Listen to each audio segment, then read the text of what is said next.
E with Joe.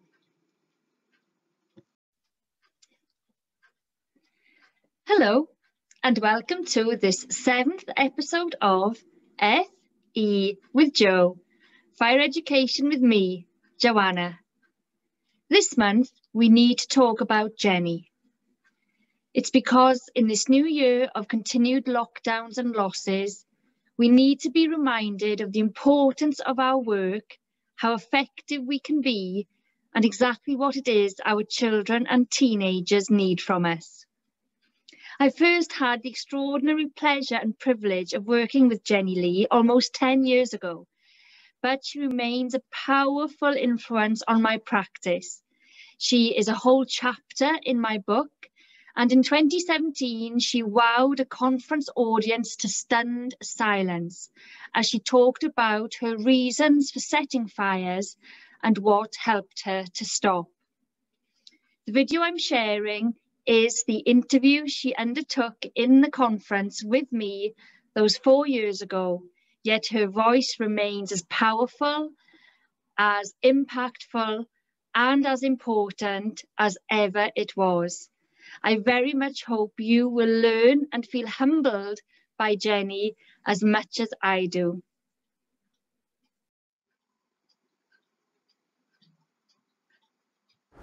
So Jenny, I wonder if we can start by you telling us what it was that you were setting on fire.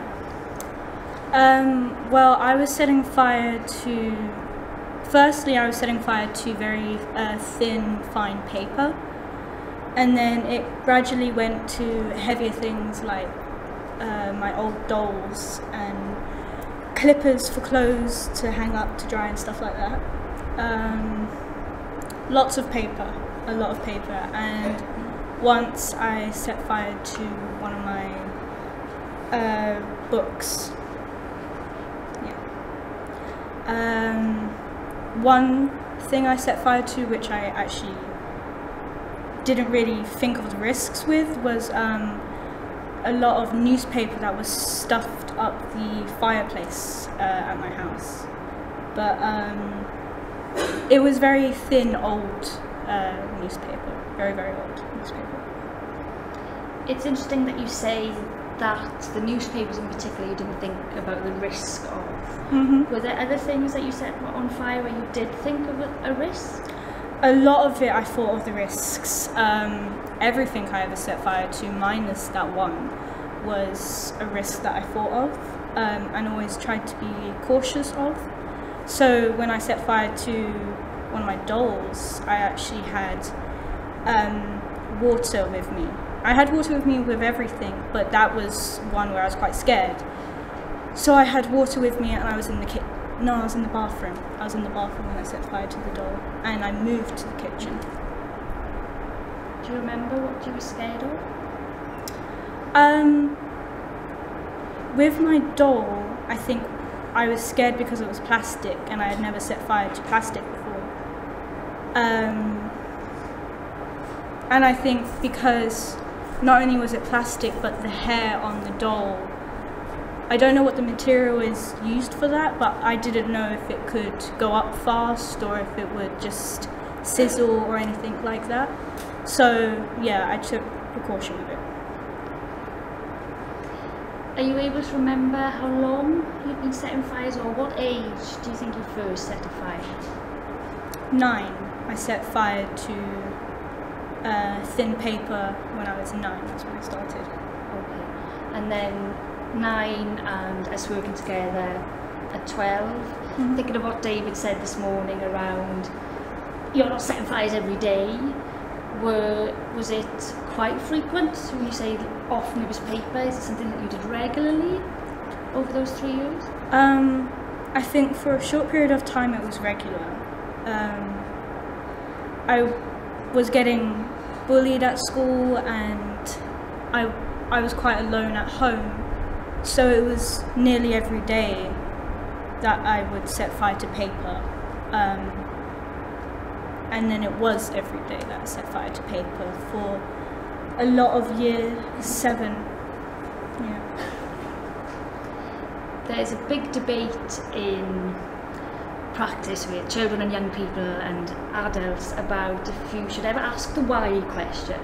Why does somebody do something? How do we ask that? It can seem really intrusive. And what's it feel like? Do I know why? But if I asked you that, would you be able to tell us why you did set fires?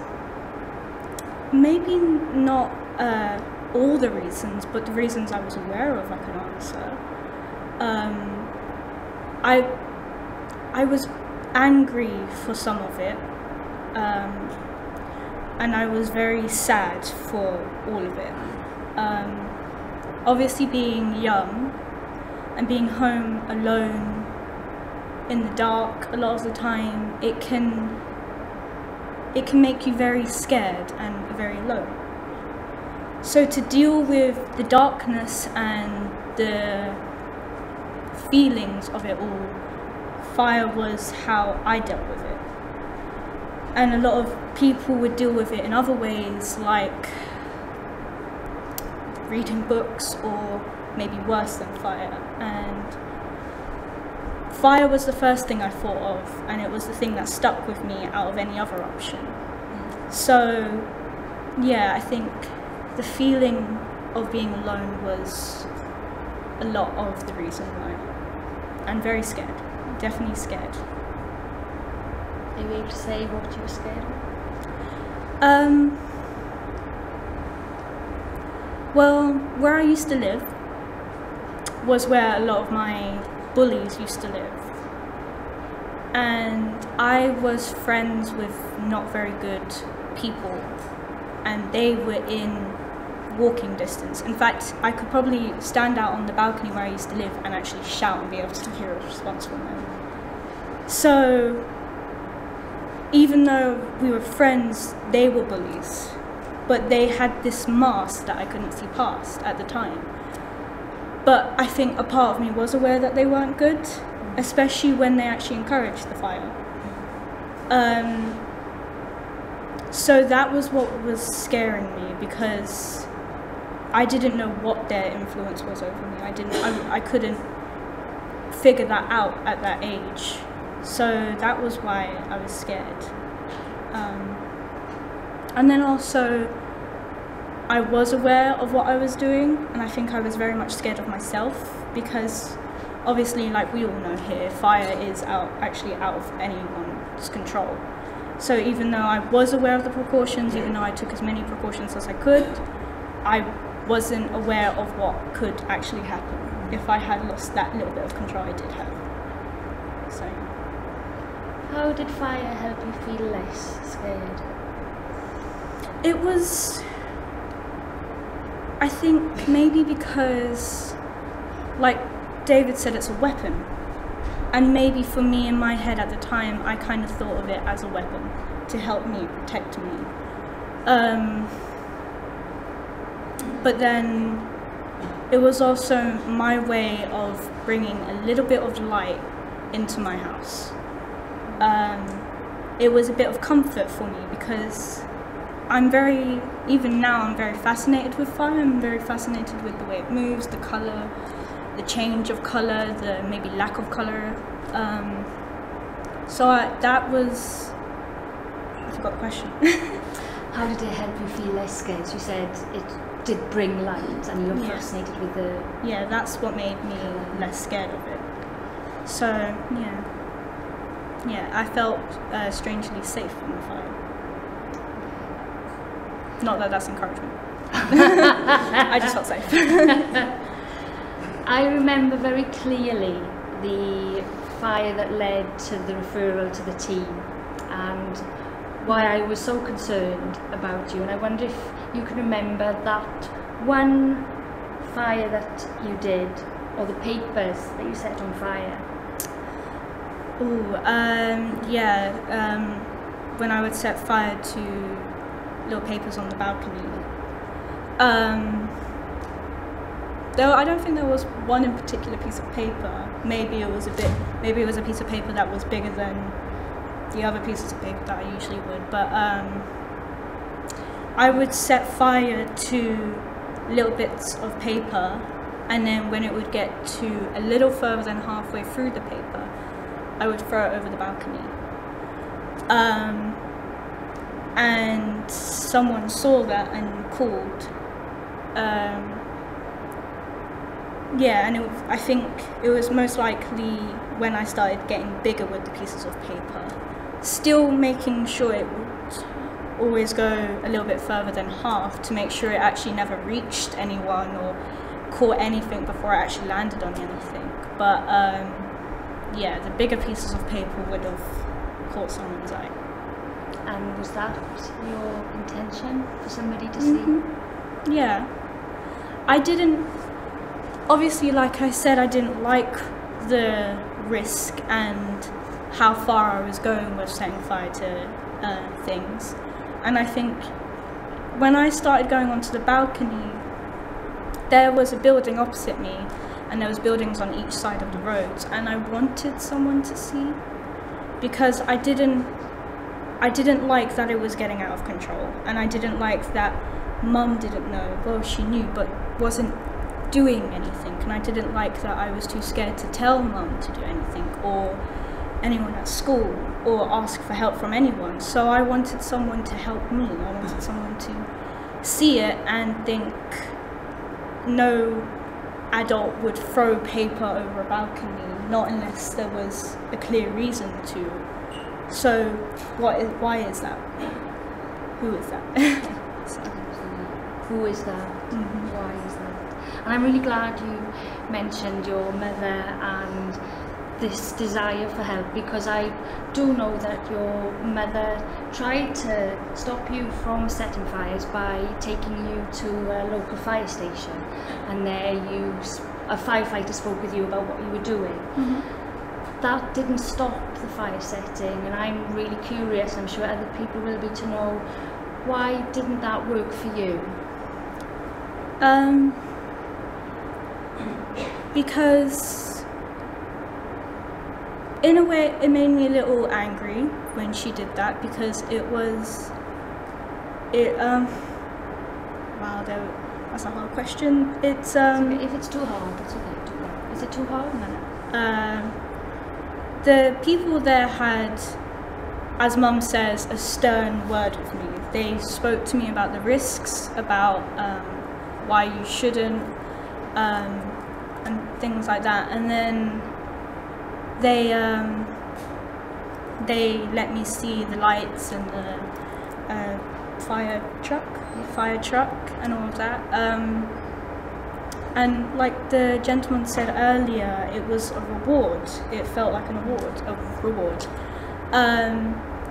So that didn't work, because maybe for that reason, but it made me quite angry when she did that. It was embarrassing, really. And it was very forced on my side. Mum was quite stern about it. She was like, you are going there, you are going to see this, they're going to talk to you, and you're going to stop. And it didn't, because I didn't want to. I didn't want to because of that. So. Thank you. You're doing really well. Really well. So what did help? Well, when you got involved with your colleague at the time, that helped, because you came to talk to me, and then we had sessions afterwards at school, and it was where I was comfortable in school. There were certain places in school where I felt comforted and safe, and that's where we had the sessions. But you spoke to me about me and things I liked, and we got to know each other. You told me stuff about you. What things did I tell you about me? You told me that you were working. Boundaries.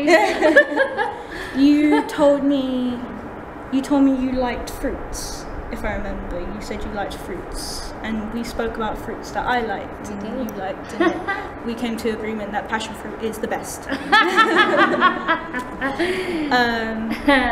And obviously you told me you worked with the fire brigade.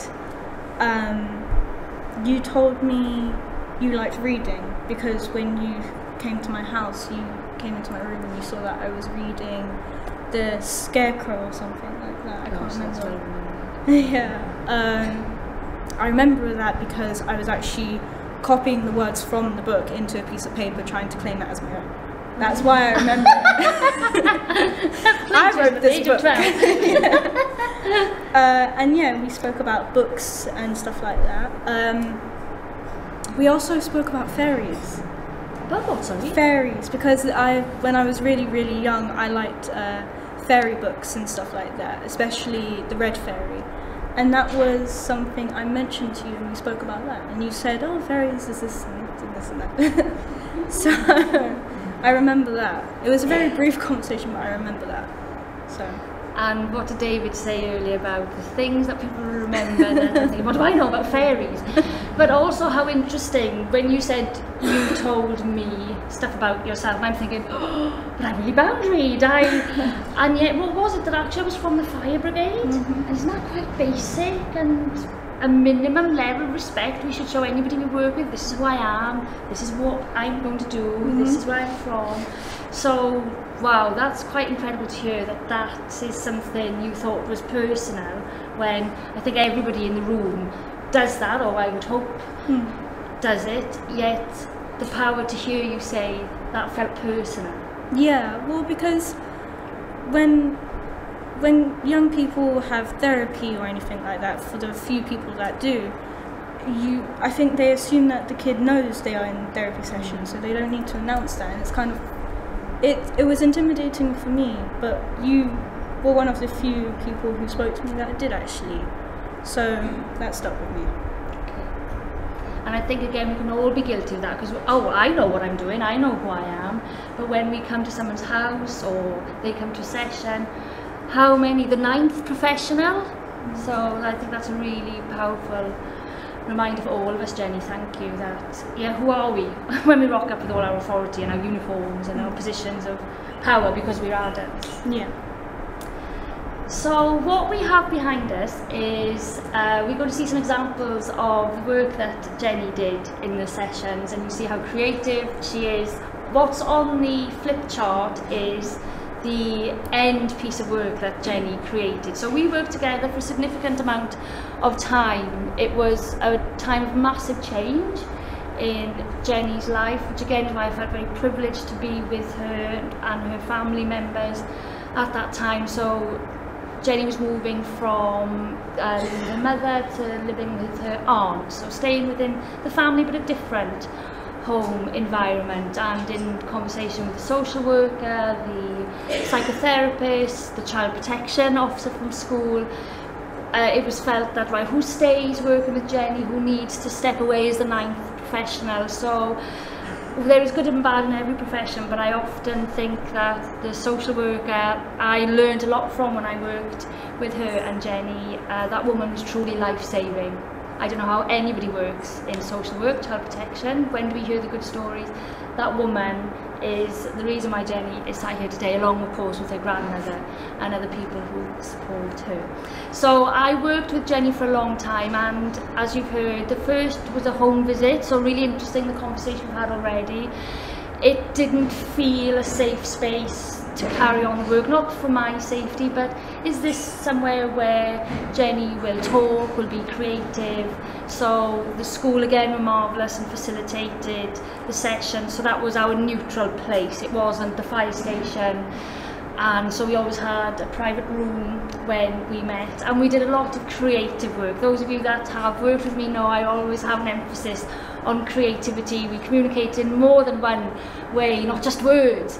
But it was a joy, and it was easy with Jenny because creativity oozes out of this girl, as we will start to see. So I asked Jenny, and incredibly she has kept every piece of work that we did together. And so I asked Jenny to pick, okay, which pieces would she like you to see that she wants to talk about. So this is the first one. It's split over 2 screens. So it says, I hope you can see that, Jenny's job is to help Joanna. So, shared responsibility, folks. So, and I guess this ties in with the whole, this is who I am, this is what I'm going to do. So I'm here to try and keep you safe from fires, but I'm going to need your help in that. Jenny's 12 years old and she's bright and she's capable. So it is about her being empowered to be okay. And I didn't remember this, Jenny did. So Jenny, tell us, why was this so important to you? Because it looks kind of just, it's scribbled words on a piece of paper. Well, because you handed the responsibility of helping me to me, where many people, in my opinion, would have just kind of, you know, I'm going to help you get over this. You need to listen to me. You need to work with me to do this. Whilst you were like, I will work with you to help you. We will do this together, but it is your responsibility to get through this. So, and it was fun. It was quite fun to kind of, you know, in my head it was kind of like, oh, so I'm the boss kind of thing. Yeah, and I think that it worked for me because it made me want to do more.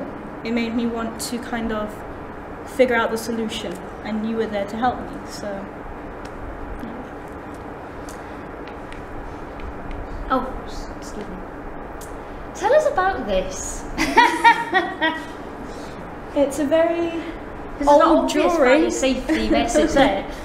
It's a, what's it comes across you? It's a what, sorry? It's a very terrible drawing of, I think, a sun and a cupcake, and I don't know what the other side is. Like, it looks like a piece of steak for me. Yeah, but Jenny talks about meat a lot, and I'm a vegetarian, so sometimes I right, that's okay, wrong with me, my ethics, not hers. That's why there's a sausage sandwich on her end collage.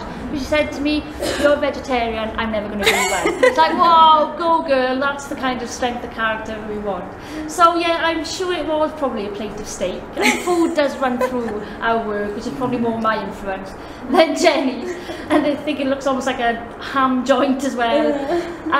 But when did you do this? It was one of the early sessions that I drew that. I think I drew it in my own time. It wasn't a homework thing that we used to do. When I was having sessions with Joanna, I was very much into my headbands. I really loved them. I had ones that would come out with like flowers and stuff like that, and then I had ribbons, and my favourite was this bright pink one that used to hold back my fringe because it was really terribly cut. I don't remember that. Because it was hidden. But I really liked weird things, and I still do. I like things that stand out, and I thought if I could have the opportunity to make a headband when I'm a fashion queen and stuff like that in the future, what would I want it to be? And Lady Gaga was a very big thing around there, yeah, which is probably where the steak came from. But I drew that rainbow headband with all my favourite things coming out of it, which is why there's a cupcake there, because I did then and to this day love cupcakes. And that was supposed to be me, I think. Oh, okay. Yeah. And I don't know what that is under the steak, but I think it was one of those S's that kids used to do with the little lines and then join them up. I was obsessed with doing that. So I designed my own little headband with everything I liked and stuff like that. And so this is a question thrown out to the room, how is this in any way linked to fire safety work and getting Jenny to stop setting fires? What's this about? Channeling your creativity into something more constructive. Exactly, it's something different. What have we seen this morning? That children are bored. Now, Jenny's articulated beautifully the really painful reasons why she set fires, but also the loneliness and the boredom that must come from being on your own in the dark so often. So it was about that. What can Jenny do that she's good at, that she enjoys, that doesn't demand a lot of money, that's always a consideration, So, and she would come to the next session, so it wasn't a case of, right, for homework, draw me a hairband, but it's, okay, you really like drawing, you're creative, next time, let's see what you've done when you've maybe thought about setting a fire, or you thought you wanted to set a fire. So, we're not doing pop psychology, this isn't, oh, well, the headband means this, and the meat, she's really hungry. But it was about, hey, you know, what can you do when you next want to set a fire? And again, I was really struck with, my apologies, I didn't remember this. There's certain pieces of work that always I remember, the collage in particular. But when you kept this, and again, it's like, wow, the headband actually was helpful. I think it's a reminder for us not to underestimate actually what we can do, linking with David's theme of the morning. Now, these. So, some of you I know who I've worked with will know what these are. There's a 5-line poem called a sankom. So, as you can see, there's one word. So, the first sentence of the 5 lines is one word. So, the subject. Photos, fire, families, children, ice cream, holidays, anything. And then 2 words to describe what the photo could be. So, Wales. Maybe a bit of influence going on there. She told me to write it. I did not. Careful now, Jenny. So Wales and countries, and then the third line is the doing, so the ing, your verbs. So photos, photographing, walking, describing, and then your 4th line is a summary sentence of the title, different areas of animals, and for Jenny, as she said already, her desire to be a fashion queen. Fashion. And why I introduced these to Jenny again is the creativity. This is a bright, capable girl who's got a lot to say. How interesting that you're starting a photography course tomorrow, and I found this that you did 5 years ago. And how I introduced it was about, you know, what do you think about people who can write poetry? Oh, they're really clever, or I bet you can write a poem. I bet you can write a poem really quickly. So those who I know use this and they work, you might think, well, I'm not going to get a 15-year-old to write a poem. Give it a try, especially if you're on a one-to-one with somebody. It's an amazing little technique to show creativity. And who's stupid who can write a poem? And if you were set a challenge now to write one of these, you would do it actually in minutes. Think of a subject you like, it's that easy. So think about introducing them into your work. And Jenny did loads. So when I talk about the homework, after the session of introducing these, she came back with pages and pages and pages of sankams on snow and winter and dogs and family, and it was extraordinary. Yeah. Anything, Jenny, that you want to add? Well, as it's obviously you said, I did really love them because they were a little challenge, and it was like a sort of game. See how many I can do, see how much I can think of to connect this and that. So it was fun. It was very fun, and I remember it very well. Now, we get down to the fire safety, because that's running through everything. When I turn up at school to work with Jenny, of course we chat generally about fruit or crochet or sankoms, but there's always, you know, how have you been? Have you thought about setting a fire? Have you set fire to anything? So of course that's always there and discussed, maybe repeated. So again, a really nice exercise. I know some of you in the room are familiar. And please don't think these have to be fire service activities. If you're in a mental health setting, a prison setting, anybody can do these. So a lovely technique and exercise is to get your young person to imagine they are creating a fire safety club. So TAF stands for the avoiders of flames, but of course I loved it because, hey, I was able to say to Jenny, do you know what a TAF is? TAF is a Welsh person, so there's definitely a theme coming through again. She told me to write it. And so when somebody creates a fire safety club, it's again their imagination, their creativity. But what is superb with this exercise is the first, number one, as with any club, what are the rules of this club? I'm not setting these rules. Jenny set the rules. And what was Jenny's first rule? No playing with fire. If you're creating your own club, even if it's your imagination, you're going to break your own rules.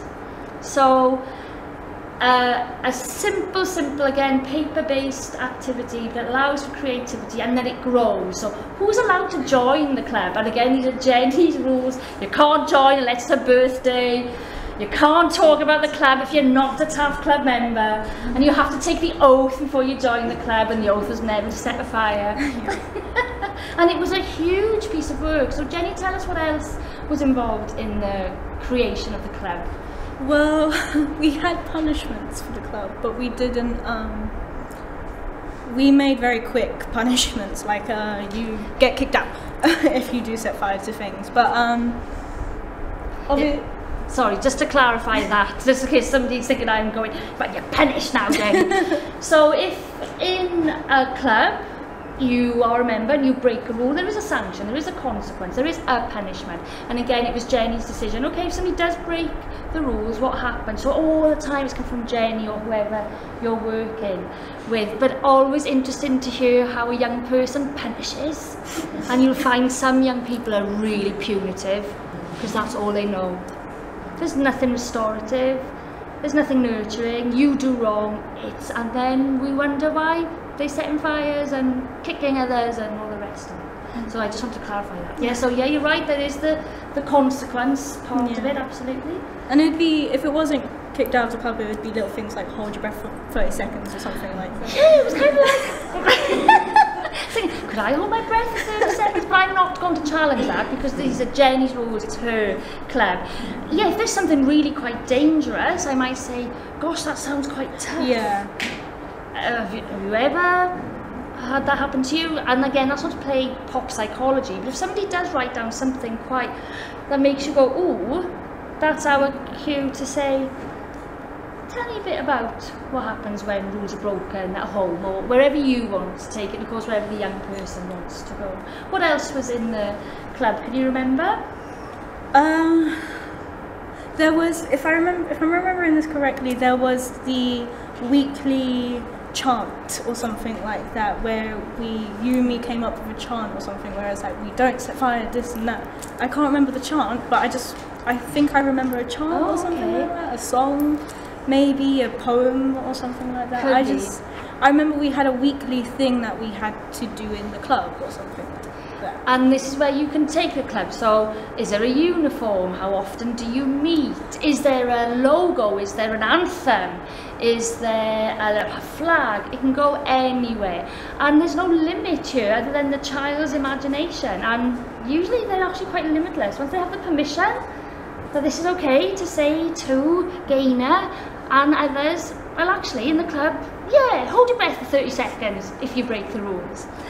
What also was in the club was this. So this was amazing. So this was Jenny's Fire Safety Club logo, the angel bird, and one of your aunts had bought him for you as a present. My mum's best friend, Sam. She knew I loved that kind of thing, so yeah. And Jenny loved this pen to the point where, I don't know if you remember, somebody in your class, am I correct? yes, broke it. Now again, an amazing teacher put it back together, but this had real significance for Jenny. So a possession she really enjoyed, that she was proud of. So yeah, the angel bird was the fire safety logo, and I think that's a pretty impressive drawing. I don't know if I could draw that now. So that was Jenny's logo at the age of 12. And again, it just evidences the creativity. I can set this as homework. This can easily take a session. We sometimes think, oh, what do I talk about for an hour? Well, actually, there is so much. Now, this might be really difficult for you to see. What we agreed, how we would end, a little like David's, you know, almost the celebration of, look what we've achieved here, look what you've achieved. So I suggested to Jenny, and yeah, she was brave and wanted to do it, that she did a show and tell. So when our work came to an end, the very last session was a show and tell. So colleagues from the fire brigade were invited, Jenny's mum came along, a teacher from school, and so Jenny sent out invites. So it says, show and tell, come see our story, which says how we fought and won the battle of fire, which I thought was really powerful. And people had to return, they had to RSVP because the school needed to know who was coming on to the school premises for the show and tell. And in the 3 sessions before the final one, Jenny started work on the collage that you see, because we'd worked together for a long time, and I'm sure it's apparent in this room, as boundaried as it is, there was a real attachment, and there still is. This girl is amazing. She rocks my work in a professional way. and it's just fortune that's brought us back together 4 years later. So, of course, we knew our work would come to an end, and that's a loss, but it's actually, that's a really good thing. Jenny doesn't want me forever rocking up in school, hello. So it was working towards, actually, we won't see each other anymore, and that it's going to feel sad, but it's a real celebration, because look what you've achieved.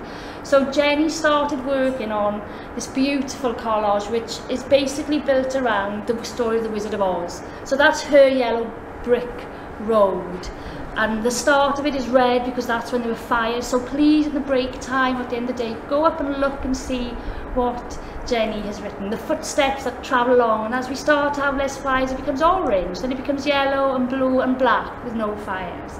And she puts on there, I'm Team Wales. And I looked at so many of these things and thought, it's going to look like I've stuck them on. You did. And again, those of you that have worked with me or trained with me, we do a lot of work with collages. It's cheap again, cheap as chips, but what a story. We still can't remember what anything to do with the shoes was about. I hope I didn't turn up for sessions in shoes like that. I'm pretty sure I didn't. But look what else is on there. Her favourite film, The Wizard of Oz. The images of fire at the beginning, the lighter. The emotions, because every time we met, we check in, how are you feeling today? What's going on? And Benedict Cumberbatch is on there because Jenny hearts Benedict Cumberbatch and still does.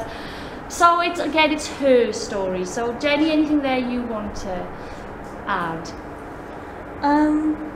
No, we did a lot. We did a lot. You did a lot. That was your work. I helped you stick it on, but every image you chose. Yeah, but yeah, I told you all of these like in confidence because I knew you wouldn't judge and you wouldn't, say don't like this, don't eat that kind of thing. And then sausages. So yeah, this was probably one of the best, minus the cupcakes and all that kind of stuff. This was the best because it was final, but we made it together. It was really great. And it must have taken a lot of work again at home, because the wool that runs around, the different colours that intertwine. Yeah, I made that. You did make it, you did indeed. Yeah. And in preparation, Jenny did storyboards. So remembering, actually what did we talk about at different sessions? And again, it will be difficult for you to see. Remember, you'll get this presentation. One of the clouds says, we've read a book about not playing with fire is good. That was the fire safety book, Jez's Lucky Day, which some of you will know, and it's usually a much younger book, but Jenny brought into one session her favourite book.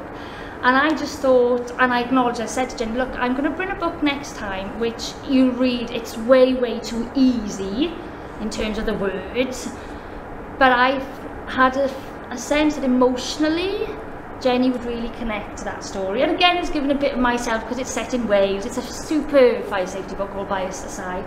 And again, just how struck I was as a practitioner, thinking, wow, a book usually pitched for at the most 11-year-olds, a young woman who by that stage was in her teenage years, really connected to the point where it made it into her storyboard. And this is the show and tell. Don't worry, it's blurred enough, you can't really tell it's us. So Jenny's mother very kindly took that picture. She asked could she take the picture, and then she gave me a copy. What I love about this picture is just how natural it is, like all the coats just shoved in the corner. But it was a really special, just an hour, and it was our formal final end to our work, celebrated with your mother and other people who'd worked with you. So again, it won't be for every child, it won't be for every young person, but for some it really is a moment of great pride. This is what I've done, and the sharing of the fire safety knowledge. Jenny told people what she'd learned, fire safety skills that her mother then hears and her teacher. Jenny, is there anything you'd like to add as we finish? No, I think you said all of it. I think, yeah, I don't think I could say much more, minus every little thing that we used to do. But no, overall it helped so much. It really did help so much to have someone like who understood my interests and things like that and encouraged it in each session. So yeah, it was a lot of fun, and it helped in the long term. And Jenny, in the school summer holidays, works as a young inspector for Camden Social Services. So they have teams of young people who've been service users. I really dislike that expression, but people who've been through the services. And Jenny is the team leader in that team, and they go in and look at certain programmes and think, right, this is good, this is what works well for young people, this isn't. So either from what you've heard today, or when you've looked at our work, when you look at the projects with the young inspectors, what would you say for us practitioners, with all our power and authority to make decisions that really impact on you and other young people, what would you say is perhaps the most important thing that we always need to remember? I think to remember is that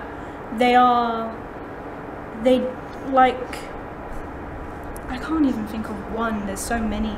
I think that they are growing and they are going to go through the struggles, and I think just to kind of have a friendly face, a friendly person who may not understand but shows that they want to understand. I think to remember that they see the emotions that you have for them, that they can tell if you do care or if you don't care, and I see that you all care because you're here, you want to know, but sometimes as young people we're very skeptical, we're very scared of new people and stuff like that, so it takes time. So maybe to remember to understand and be patient. Jenny, thank you.